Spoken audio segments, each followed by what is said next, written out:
Hello and welcome back to Seaside Garage. If this is the first video you watch, you should really go watch the previous Porsche 924 videos. There's a playlist on the entire revival of this car. But if you don't watch the previous video, this won't make much sense. But in the previous video, I tried to hunt down a clunk from the rear end. I set up a camera. I was pretty sure that it was the right side drive shaft inner CV joint in this joint right there. I changed that in the previous video. Now the play is gone, but the sound was still there. Then I took it for another drive with a camera underneath the car, and I could see some movement, I thought at least, in the exhaust. So after looking a bit further on that, I noticed that the rubber up here was completely disintegrated. I changed that. Took it for a test drive. Clonk. It was still there. Then I put the camera down here once again and took it for a spin. This time being a little bit desperate, I put it on the other side, filming towards the exhaust. I showed you the clip where I thought the exhaust was moving. And you could hear the clunk, and it seems to move a little bit. I was watching that in daylight on my computer screen in the garage. And of course it was underneath the car, so it was a pretty dark clip. But the movement I noticed on that clip was not coming from the exhaust. It was actually coming from behind the exhaust. I couldn't see that on the clip. But when I was editing the video, I could see that clip much better on my big screen, on my computer screen. And I edit in the evening, so there's not a lot of ambient lighting. And it was very obvious, and I also did include that in the previous video, that it was actually the drive shaft that popped out when I started to accelerate. I didn't notice that before it was too late, and I actually just like to show how it is to be a classic car enthusiast. I'm not a mechanic, and very often you get stuff wrong, and it's part of the journey with this stuff. And I got stuff wrong, although I do think I fixed some things, because the rubber was perished on the exhaust. The inner CV joint was worn. It could probably have lived for quite a while. And the brake drums needed to be changed also. So something is going on this side. There is a lot of movement in and out. Honestly, I thought that maybe the clip was missing in here. I have had these apart, so it would surprise me, but of course I could have put it on wrong, or maybe the tension was bad after being removed and so on. On the other side there is also play, but it's a lot more tight. It can be moved in and out, but it's way more tight.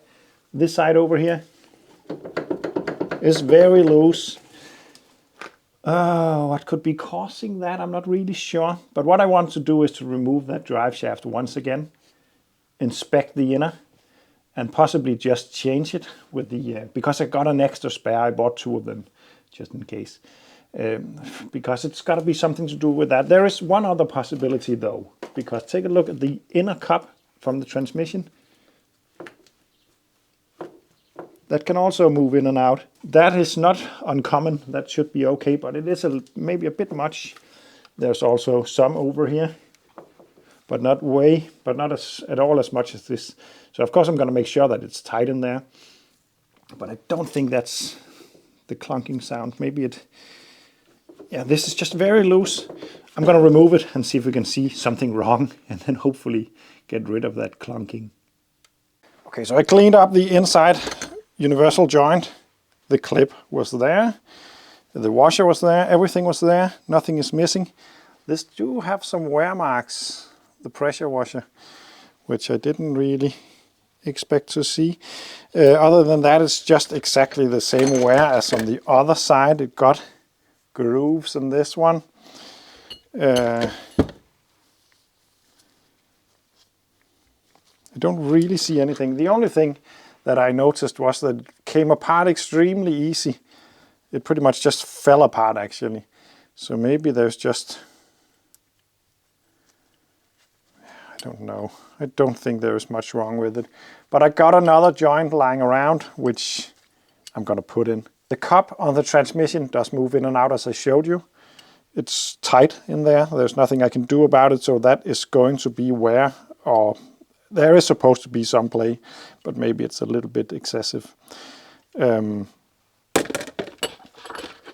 that's the case, then I'm just going to have to live with that clunk for now, because I'm not really going to rebuild the transmission just now at least. And it's driving just fine. It's just that little clunk. But I'm gonna try to change the joint and see if it makes a difference. So the new joint is in the car, right there. And instantly I can see a huge difference when I grab the shaft and try to move it in and out like before. It is now not just loose. Before it was very loose. Now it's stiff or not stiff, but snug, I think is the correct word. I'm gonna rig it up for a test drive and then take it for a spin. Doing this made it make the clunk before. Nothing is there right now, but I'm not completely convinced before I come to a complete stop and accelerate away a bit fast. So let's try to do that. Come to a complete stop. Everything settles. Let's try. Ooh. There's absolutely nothing.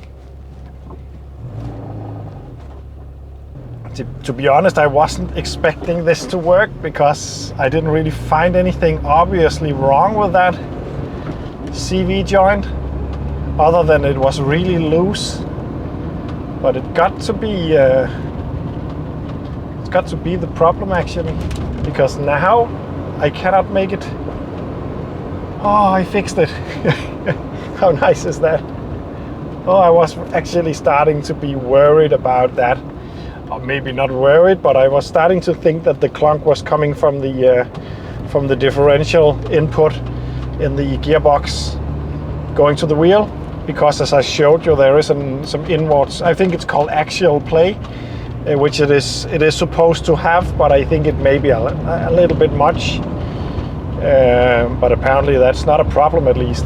The sound is gone. Oh, that's nice. So that's another thing fixed on the Porsche. Now it's really just small stuff, primarily electrical stuff that is bugging me, but everything is working pretty decently.